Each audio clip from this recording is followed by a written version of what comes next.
I had a life-changing event where I was in the hospital and I could have died. And while I was with nothing but a hospital gown and hospital socks, no material things whatsoever,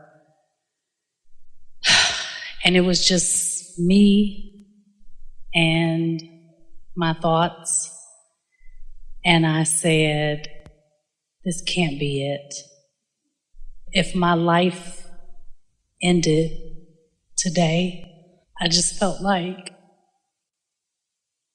You are still eager for more. There has to be more. Well, even if that had been your croaking moment, there still would be more.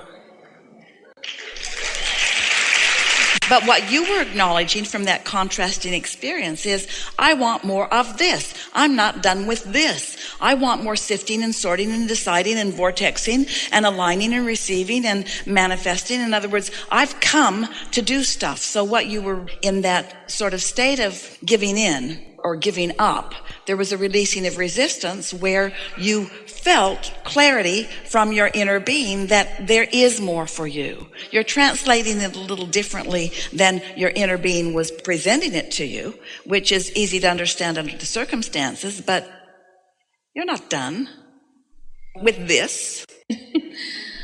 So here lays the problem. I have a job that I've been on for 19 years, but it's that feeling in my soul that I know that I'm supposed to be doing more.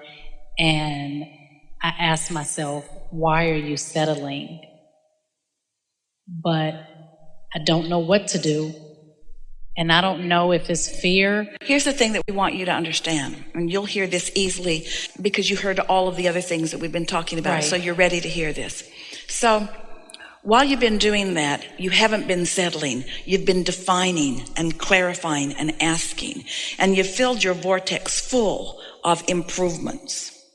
The settling, the reason you're using that word, is because you've been thinking rather than receiving. Through all the contrast and all the step oneing that you've been living and all the good and the not so good with that job, you've put so much there that's all moving, it's in motion, the cooperative components have been gathered, and you're going to feel this in a strong way, so brace yourself just a little bit. In the same way that you felt so powerfully, there's got to be more when you were lying there in that hospital bed, there's got to be more. That's the way you feel about this too. There's got to be more, and there is more. But right now, because you can't see it or hear it or smell it or taste it or touch it, because it's got to come along here until you can. So you've got to be willing to start with the subtle clues. See, this is what happens with so many people who are beginning to get the idea of all of this and beginning to receive, is that in the beginning, when you're first right up against this receiving mode and those first thoughts are coming, they're subtle. Esther says to Jerry all the time, because he made his transition and now he's talking to her from non-physical, and it was sure a lot easier to hear him when he was in the room with her, because she could be in any mood she chose and she could still hear him. But now she's got to be tuned in, tapped in, turned on, because he's on a different frequency. And as he speaks to her sometimes in the early phases of a conversation about some new subject, sometimes it's so subtle she has to really, really tune to it, you see. And sometimes when you have to really tune to something, if you're not really in the mood or if you're not practiced at it, you don't do it. And that's what settling is. Settling is reaching for the manifestation because it's easier. It's easier to respond to what you're seeing and hearing than it is to what you're receiving. And sometimes you don't trust yourself quite in the beginning of it because it is subtle. But as you listen, this meditation will take you there easily. And as you listen, you will hear. And as you respond to what you're hearing, you will witness, and then you will know, you see.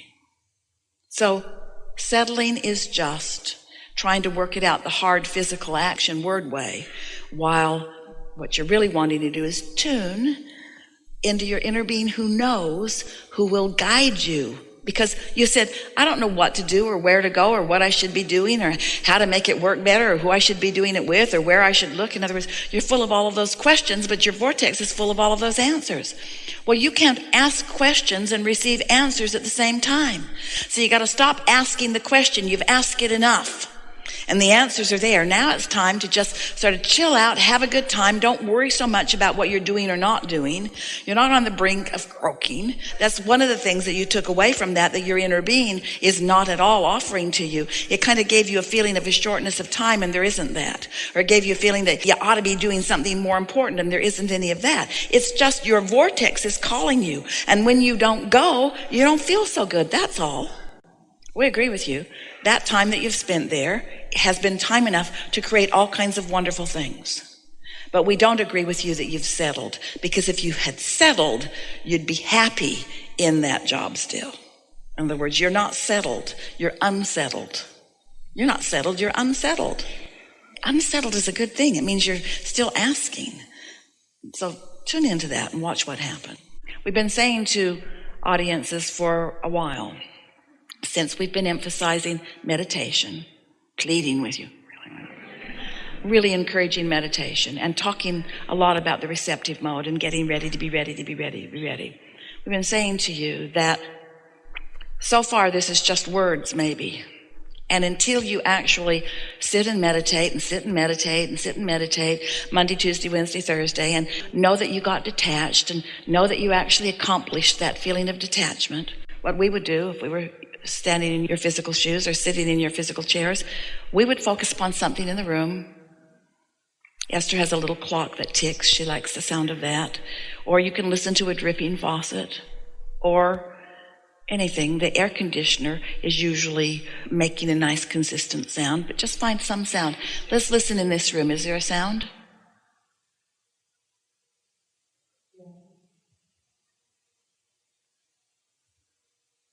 So focus on that sound. So as you focus on that sound, and your mind will want to wander, but don't let it. Just make that sound important. Just focus on that sound.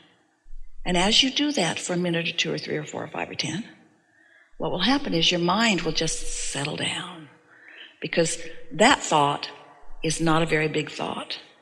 And you can't think about the bills you have to pay and listen to that at the same time. Can't think about anything you're worried about at the same time. Focus on that. And it will take you to this place of quiet, inactivity really. And for every minute that you spend in that deactivating those thoughts because you're focused upon something else, your vibration will rise until even maybe on the first attempt, you'll tune in to the vibration of your source.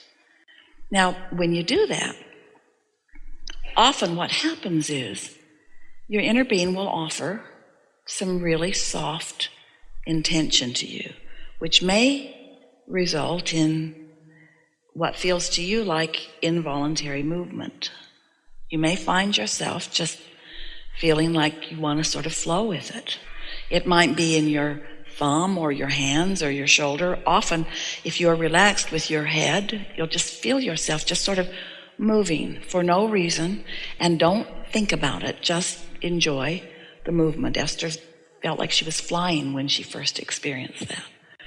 And then when your timer goes off, set a timer for 20 minutes so that you don't get carried away with this. But usually, once you have connected in that way, and it might take you a week to do it, 15 minutes a day, not a week of meditation, 15 minutes a day for a week. It might take you a few days to do it, but a thought will occur to you, and it will be a good feeling thought. Sometimes Esther will receive a thought like, I think I'll move some furniture around. Then she laughs, oh, I thought I would be thinking more about world peace or something important. A thought will come, a good feeling thought will come, and as you notice these good feeling thoughts coming, when you consciously connect that you received the thought, then you're off and running. And then don't try to think thoughts. Listen. get in the listening mode, but you're not listening with your ears. You're listening in the receptive mode. You're listening for thoughts or impulses. That the more you do that, what you'll begin to notice is that you don't need to be coming out of meditation to do that. You're doing it all the time anyway. When you change lanes in traffic, or when you get an impulse to stop and do something, or impulse to call someone, in other words, you've been in the receiving mode much more than you know. We're just encouraging you to do it on purpose, because when you do it on purpose and then you make the correlation between your quieted mind and the receptive mode and the thoughts that are flowing, then you understand. And then these things that you heard us say today will be meaningful to you. So far, they're just words. But when you allow them to happen to you and you receive the personal clarity and benefit and good feeling of them, then there will be no limits for you. And for a while, so many things will start unfolding for you because you've got a vortex full of things that have been wanting to get out. A vortex full of things that are ripe and ready for you to be ready for them. Ready for you to be ready, ready for you to be ready, ready for you to be ready. So this is what this gathering is all about. You getting ready. Ready for what? Ready to receive. You getting ready. Ready for what? You to receive. Receive what? Receive what you've been asking for. You to get ready. Ready for what? Ready to receive. Ready to receive what? What's in your vortex? How'd it get there? You getting ready. Ready to receive. Ready to receive what? What's in your vortex that you put there through life? It's just this wonderful cycle of becoming.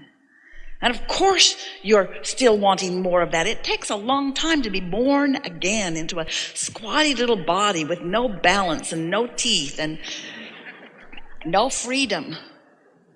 It's much better to continue from where you are, you see. Good? Thank you. Yeah.